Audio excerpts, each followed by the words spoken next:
তোমরা খেলতে পারো নাই, তোমাদের পিছে যা খরচ করছি এটার তোমরা এবার তোমাদের কাছ থেকে আমরা নিতে থাকি, ফেরত দাও।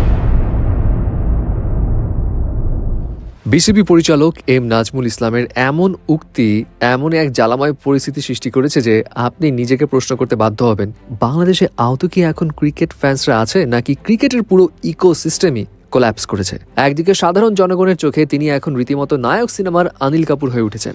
অনেকে তাকে ফুললি সমর্থন করে বলছে তিনি 100% সঠিক কথা বলেছেন। এমন মানুষ পরিচালক থাকলে ক্রিকেটাররা ভালো খেলতে বাধ্য। ইনফ্যাক্ট কেউ তো এটাও বলছে দরকার হলে ক্রিকেট খেলা বাংলাদেশ থেকে চিরতরে মুছে যাক, তবুও ওনার মতো স্পষ্টভাষী মানুষ প্রতিটা সেক্টরে দরকার। জাস্ট ইম্যাজিন, ক্রিকেট নিয়ে তিক্ততা কোন লেভেলে পৌঁছেছে যে ক্রিকেট প্রেমীর দেশ বাংলাদেশের জনগণ ক্রিকেট বন্ধ করার মতো কথা বলতে পারছে এখন।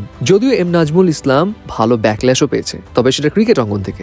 যেমন ক্রিকেটারদের সংগঠন কোয়াবের সভাপতি মোহাম্মদ মিঠুন জানিয়েছেন, তিনি যদি আজকের মধ্যে পদত্যাগ না করেন তাহলে বাংলাদেশের ক্রিকেটাররা সব ধরনের ক্রিকেট খেলা বয়কট করবে। অপরদিকে বিসিবি বিজ্ঞপ্তিতে তার মন্তব্যকে ঘিরে দুঃখ প্রকাশ করেছে এবং বলেছে তার বিরুদ্ধে শৃঙ্খলা ভঙ্গের অভিযোগ এনে অ্যাকশন নেওয়া হবে। এখন ভক্তরা তো নানা রকম কথা বলবেই, তারা একটা আবেগ দিয়ে চিন্তা করে, বাট প্রফেশনালি চিন্তা করলে এখানে অ্যাকচুয়ালি এম নাজমুলের কথাটা কি আসলেই ঠিক, বা এই যে ক্রিকেটাররা বয়কট করছে এটাও বা কতটুকু যুক্তিসঙ্গত? ক্রিকেট অ্যানালিস্টদের মতে ক্রিকেটারদের কাজই তো ক্রিকেট খেলা, হুটহাট সেটা বাদ দেওয়ার সিদ্ধান্ত কেন হচ্ছে? অপরদিকে এম নাজমুলের এমন স্টেটমেন্ট নিয়ে ক্রিকেট অ্যানালিস্টদের মতামত, পরিচালকের কাজ কি?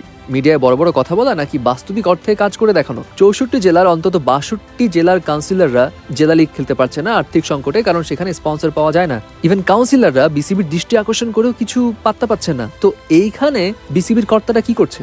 এবং অনেক ক্রিকেট অ্যানালিস্টদের মতে ক্রিকেটের দিন শেষে পুরো ইকোসিস্টেমই ফল করেছে।